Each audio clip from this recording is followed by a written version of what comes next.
ஆப்கானிஸ்தானுடன் மோதல் போக்கு நீடித்து வந்த நிலையில் அந்நாட்டுடன் போரை வெளிப்படையாக அறிவித்த பாகிஸ்தான் அதிரடி தாக்குதல்களை நடத்தி வருகிறது. இந்த விவகாரத்தில் பாகிஸ்தான் அமைச்சர் பேசியுள்ள வார்த்தைகள் இந்தியாவுக்கு தலைவலியை ஏற்படுத்தியுள்ளது. கடந்த 2021ஆம் ஆண்டு ஆப்கானிஸ்தான் அரசை தலிபான்கள் கைப்பற்றி ஆட்சி செய்து வருகின்றனர். அப்போதே பாகிஸ்தானுக்கும் ஆப்கானுக்கும் இடையேயான மோதல் போக்கு தொடங்கியது. பாகிஸ்தானில் நடந்து வரும் தாக்குதல் சம்பவத்திற்கு தலிபான்கள் தான் காரணம் என பாகிஸ்தான் குற்றம் சாட்டியது. அதற்கு பதிலடி கொடுக்கும் விதமாக ஆப்கான் எல்லையில் அடிக்கடி தாக்குதல் நடத்தி வருகிறது பாகிஸ்தான் ராணுவம்.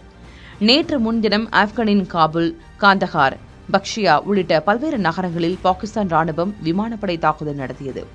இதற்கு தலிபான்கள் பதிலடி கொடுத்தனர். இந்நிலையில் நேற்று ஆப்கானிஸ்தானின் தாக்குதல்களுக்கு பதிலடியாக ஆபரேஷன் கசாப் லில் ஹக் என்ற பெயரில் தலிபான் அரசுக்கு எதிராக நேரடி போர் பிரகடனத்தை பாகிஸ்தான் பாதுகாப்பு அமைச்சகம் அறிவித்து தாக்குதல் நடத்தி வருகிறது.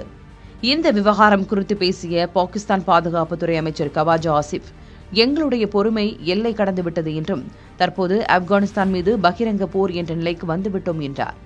அதே சமயம் இந்தியாவுடன் கைகோர்த்துக் கொண்டு பாகிஸ்தானுக்கு எதிராக தலிபான்கள் செயல்பட்டு வருவதாக குற்றம் சாட்டினார். உலகில் உள்ள ஒட்டுமொத்த தீவிரவாதிகளை ஆப்கானில் ஒன்று சேர்த்து உலக நாடுகளுக்கு ஏற்றுமதி செய்கிறார்கள் என்றும், ஆப்கான் எங்களுடைய அண்டை நாடு என்பதால் அவர்களை பற்றி எங்களுக்கு முழுமையாக தெரியும், இனிமேல் அந்த நாட்டின் மீது பகிரங்க போர்தான் என்றார். இந்த விவகாரத்தில் இந்தியா எந்த விளக்கமும் அளிக்காமல் மௌனம் காத்து வருகிறது.